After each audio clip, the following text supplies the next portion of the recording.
Well, the Outpost Rush preview is over, and I got to play all of 2 days of the Outpost Rush preview because by the grace of God, Amazon actually fixed the rapier bug before the preview was over.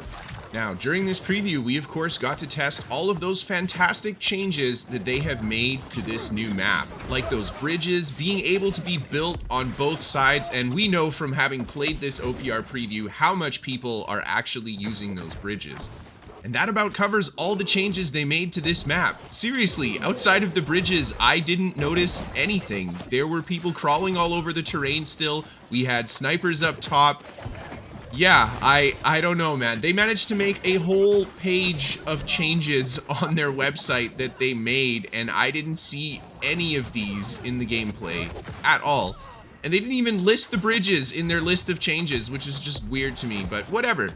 The point is that Amazon is definitely using that dev time to its full potential and making sure that this map is just the absolute best that it can be. Even if it takes another year or two to come out, doesn't matter, it is going to be in absolute top form. Okay, all sarcasm aside, it was fun to play on the new map. I do like this map a lot, and it is an absolute shame that Amazon is just making us wait and wait and wait because they don't have any other content to give us for Season 8.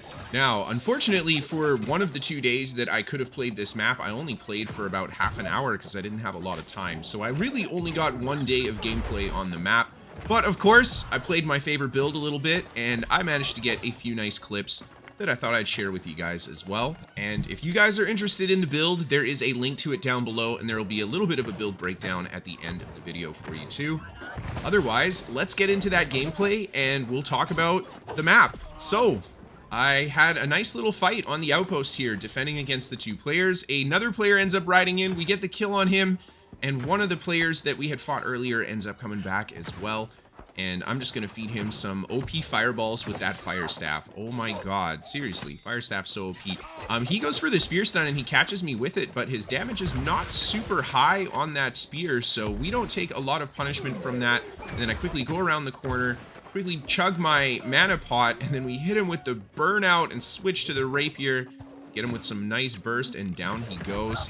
One of the things about this Outpost Rush map that I really like is the fact that there are 3 doors instead of 2 to these outposts here, including the central outpost. There's 3 different entrances.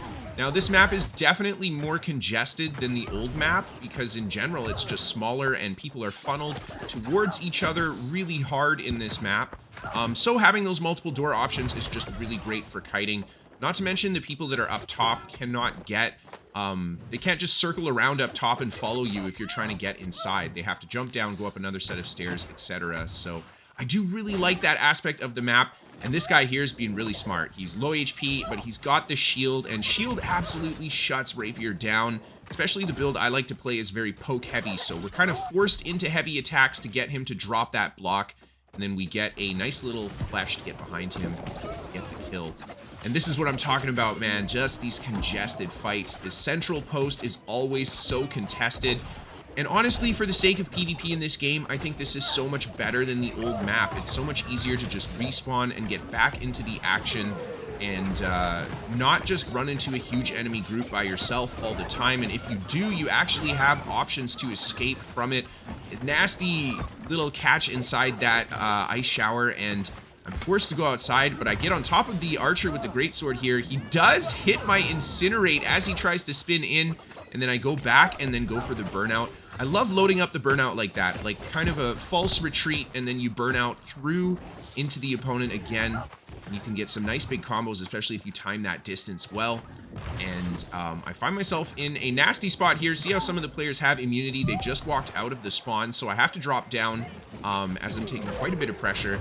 And 2 enemy players drop down to chase me, and I'm pretty low health here. I take a lot of damage from the blunderbuss there, so I'm forced to pop my ultimate. Well, not forced, but I think it was definitely the right call to keep my hit points higher here. And I managed to get back up to full health, go for the burnout through everybody. Again, we get good damage, and they just do a lot of chip damage. We got players up top as well, so I decide to go into the cave just to get a little bit more cover from these guys.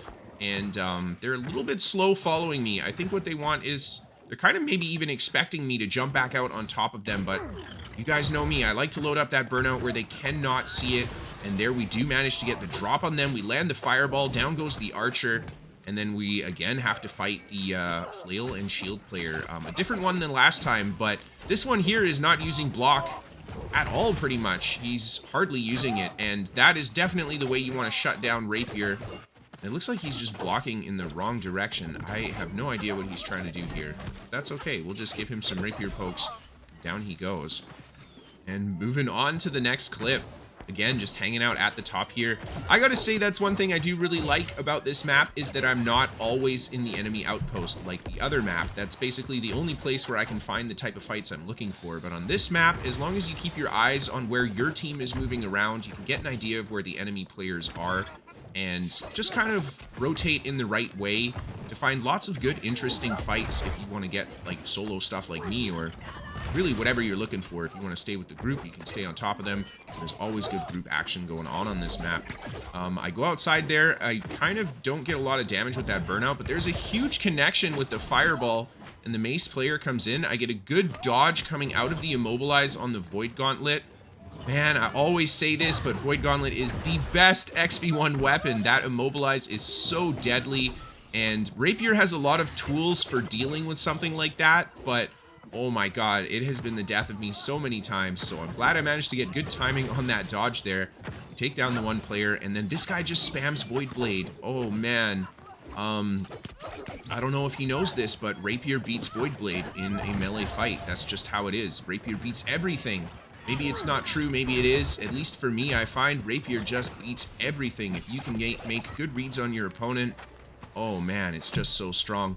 We managed to take him down, and a bit of time goes by. I'm sure I got a couple kills, maybe died a few times as well.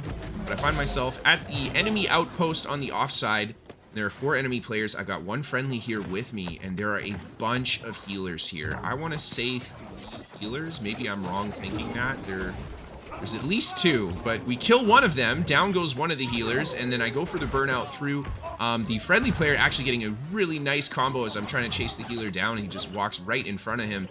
Gets huge damage with his hatchet, and I think there were 3 healers here. Down goes one of them. There are 2 left, and this build that I play, it is not the best against healers. It's mostly because we don't have any really hard CC outside of the stagger on our incinerate. We can't really stop or interrupt the healer from using his abilities. And I think that having something like Plague Crits on my Rapier would go a really long way to taking those healers down, but unfortunately I don't have a 725 that has it, so killing the healer is all about getting that big burst combo and just trying to land it as clean as possible on them. And it looks like the friendly player, I think he actually went down to a bit of ranged fire there as he was low health and trying to get away. So it's just me left and these 3. And I'm just doing my best to kind of rotate around. My plan here is not only to keep the pressure up on the healer. Ooh, I take a lot of damage there. Just caught, kind of body blocked in that nasty little combo. And the Void Gauntlet Scream. Like I said earlier, the best XP1 weapon in the game is, it's gotta be Void Gauntlet, I swear. Or even Ice Gauntlet. It's immobilizes in general. When you're by yourself, immobilize is a death sentence. We do manage to use the Rapier again to get away from the Ice Gauntlet. Everybody here is just running such a difficult weapon to be next to with the Rapier. So I'm trying my best to just pull them apart and get them to split up a little bit. And we've got the 2 healers in here. It looks like their DPS player went out to confront the friendly player who came running back here. And that's what I'm talking about, that quick respawn time and turnaround. He wanted to come back to this fight, and it's only been like, what, 1 minute? And he makes it back in time to get back into the action here. And he puts a lot of pressure on one of the enemy healers there. Really good damage with his hatchet, and then we connect the fireball to finish him off. And then we put big pressure on the next player, and down he goes.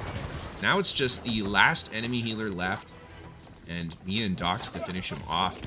And there you go, guys. That is all the footage that I managed to get in the one day that I played Outpost Rush, and it was a lot of fun. I mean, I like this map a lot. I like it more than the other map, but, you know, now we got to go back to waiting. So there you go. Anyhow, there's a look at the build if you guys want to see what I'm running. Of course, there is a written guide linked down below. I'm not going to go into the build too in depth right now because you guys have seen this build many, many times from me. And if you haven't, check out the written guide down below. It goes into lots of detail about this build. It is my favorite one to play. Anyhow, I am excited for this map. to come eventually whenever it shows up in game. I'm hoping season 8, but honestly, with Amazon, I wouldn't be surprised if they just delay it. Who knows, dude? Who knows? If you guys noticed any big significant changes to the map, I would love to hear it, because myself personally, all I noticed were the bridges were buildable on both sides, and the Baron no longer had that doorway you had to go through to get in there. Outside of that, it felt like the exact same map. I didn't really notice any terrain that was moved, any differences in the visuals or foliage, nothing. So yeah, I think it's a darn shame that we're sitting here and we're waiting for this finished piece of content for another month. And oh, Amazon, come on, man, just give it to us. I don't even understand at this point. Like, do you just hate your PvP players? Do you want us to stop playing? What's the deal here? Anyway, guys, thank you so much for watching. I'll see you next time.